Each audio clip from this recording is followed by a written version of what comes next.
Chapter 2. Give with God.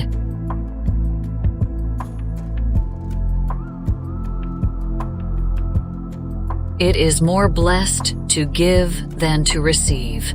Jesus, in Acts 20-35. Being born into a Buddhist household means so much more to me than just a religious affiliation. It's a deep connection to the ancient traditions and cultural identity of my Vietnamese heritage, almost like these beliefs are woven into the very fabric of my being.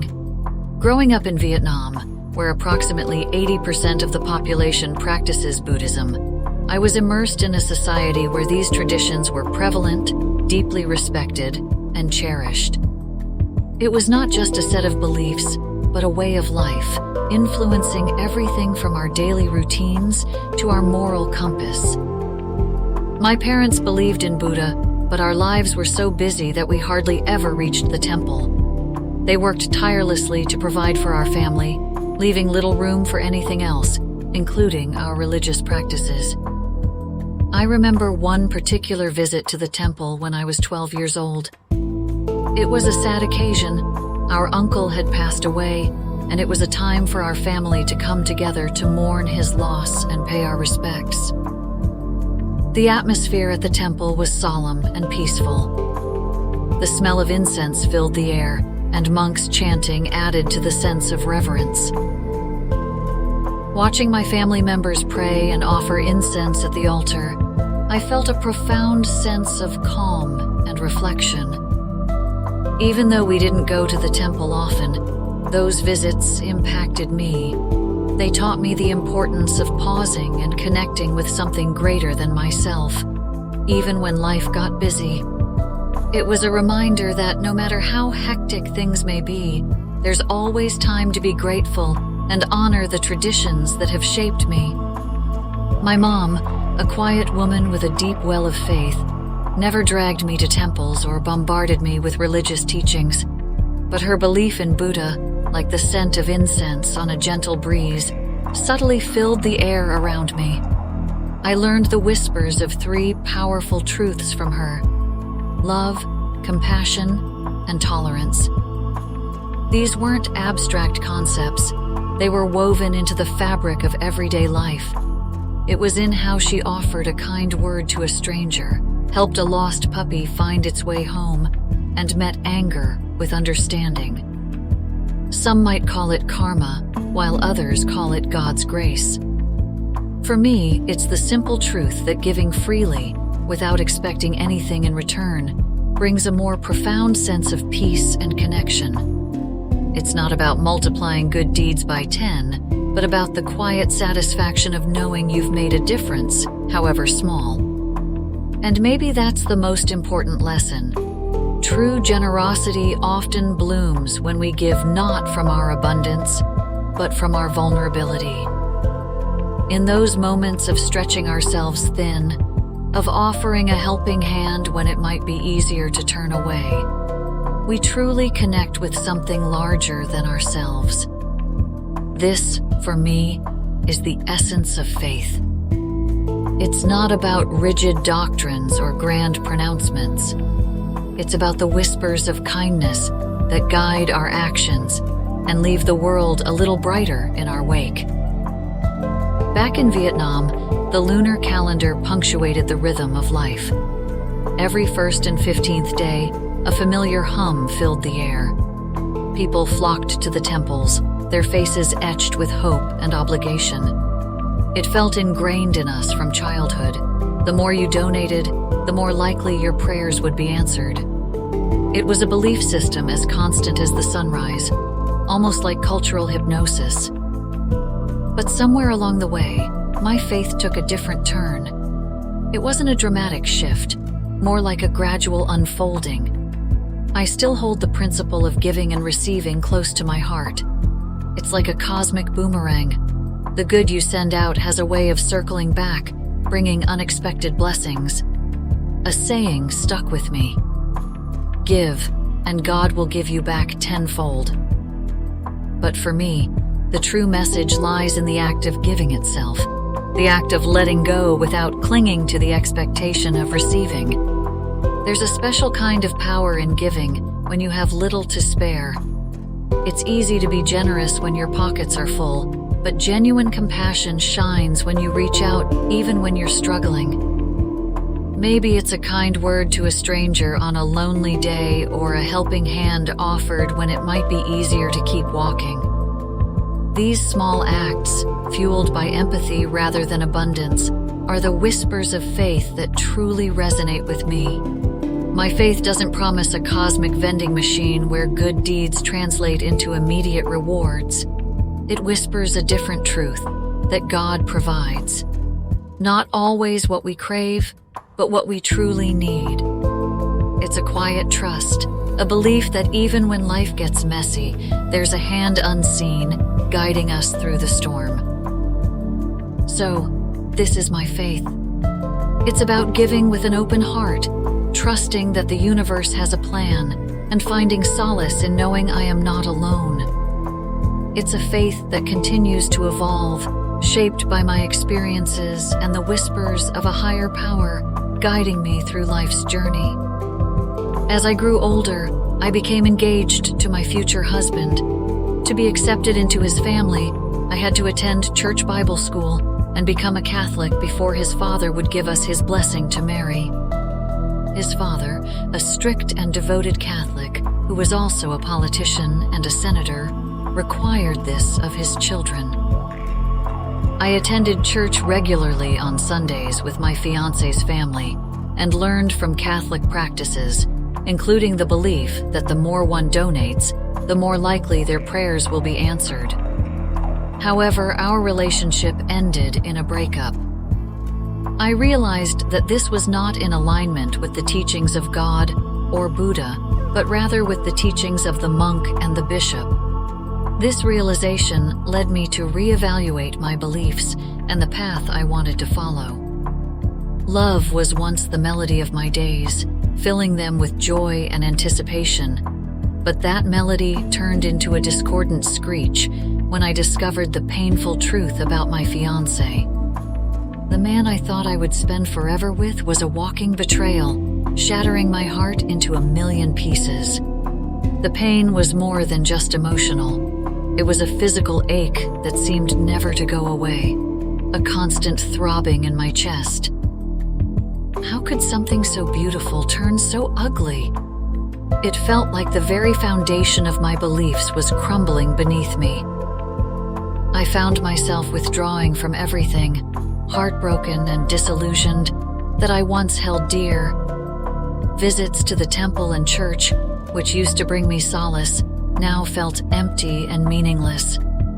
I couldn't understand why Buddha and God hadn't protected me from such a cruel twist of fate. My faith, once solid and unwavering, began to falter.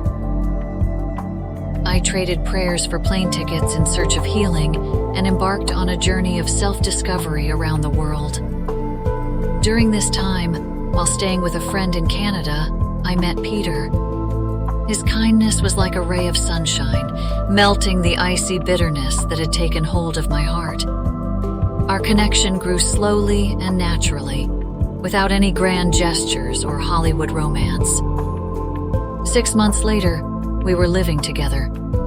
A year later, we were married, and our love story was a testament to new beginnings and unexpected blessings.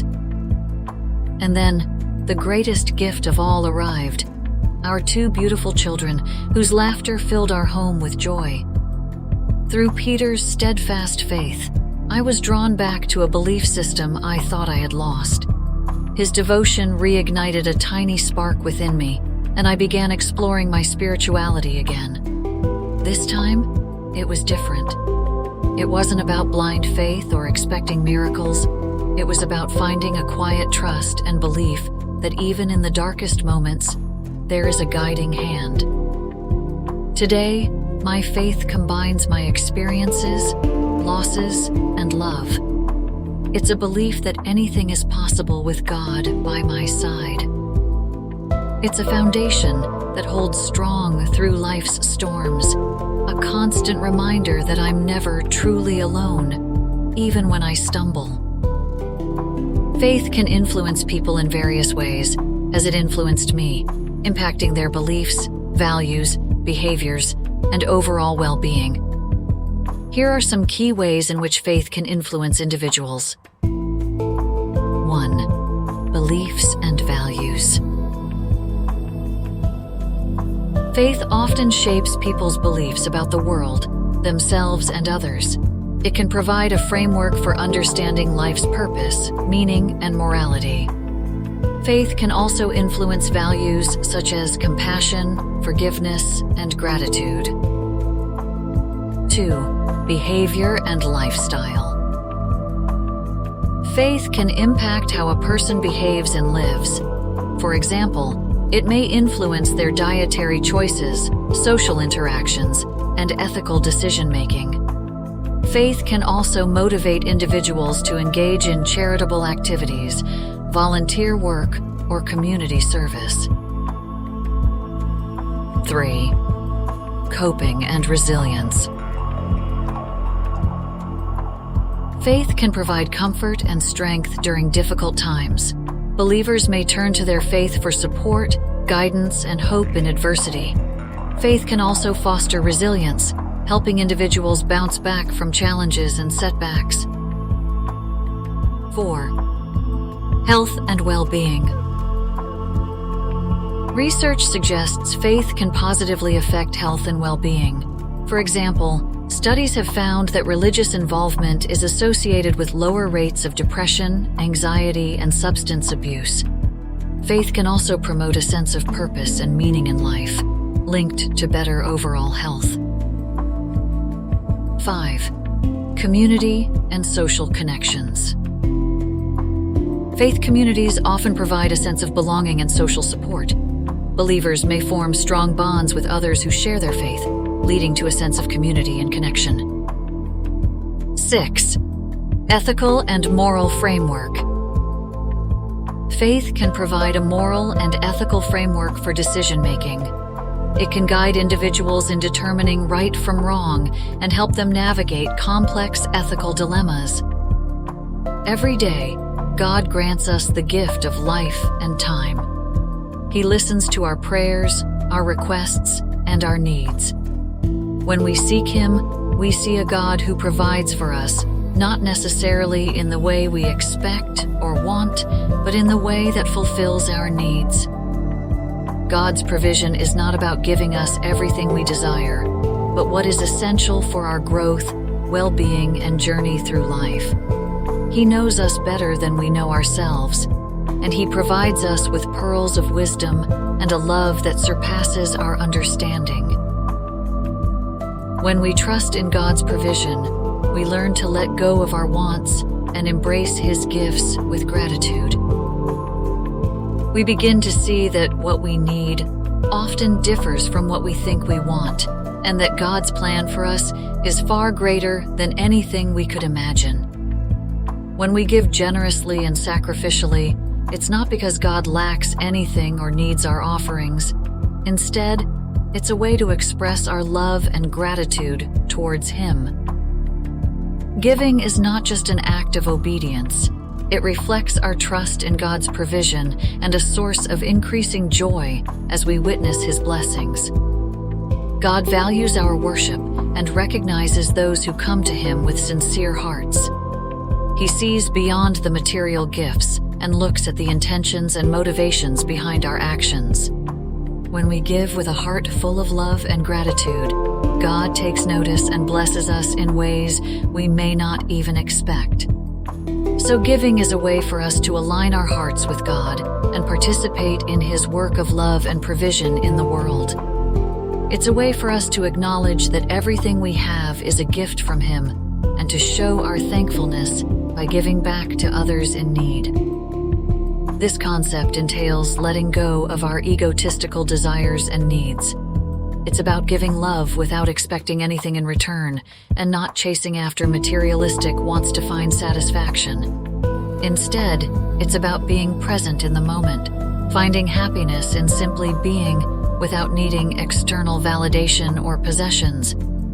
When we surrender our ego-driven desires, we can discover our true selves and share our authentic, positive selves, with others. This allows us to enjoy life and experience true fulfillment genuinely. By letting go of fear and negativity rooted in ego-based desires, we can find true joy and contentment in life's simple pleasures. This mentality revolves around a deep trust in God's plan and providence, especially in situations beyond our control.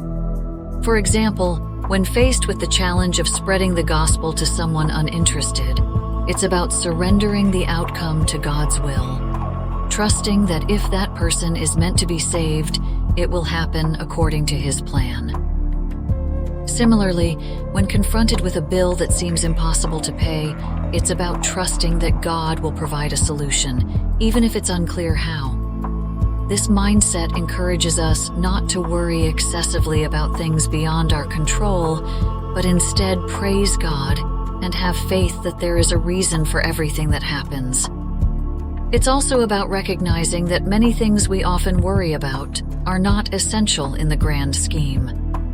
What truly matters is showing love, patience, and care for others, as these values reflect God's teachings. By focusing on these aspects, we can trust that God will take care of the rest, guide us through life's challenges, and provide for our needs in His perfect timing. Here's how you can expand on the idea of giving generously and sacrificially. 1. Giving beyond the obvious. Time and talent. While financial contributions are essential, giving doesn't stop there. Consider volunteering at a local soup kitchen, mentoring a child, or using your skills to help someone in need. Maybe you're a graphic designer who can donate your services to a nonprofit, or a musician who can play at a charity event. Simple acts of kindness. Sometimes the most impactful giving is in the small gestures. Offering a helping hand to a neighbor, paying for the coffee of the person behind you in line, or simply listening with a compassionate ear are all ways to show generosity. 2. Finding the joy in giving. Shifting your perspective. Move away from giving as a sacrifice and see it as an opportunity for growth and connection. Focus on the joy of helping others and the positive impact you can make. Witnessing the ripple effect. When you give generously, it often creates a ripple effect. Your act of kindness might inspire someone else to give, creating a chain reaction of positivity. Look for opportunities to be part of something bigger than yourself. The power of gratitude. Giving allows you to express gratitude for your blessings. Helping others makes you more aware of your good fortune and cultivates a sense of thankfulness. 3. Make giving a habit. Start small. You don't have to overhaul your life to be generous.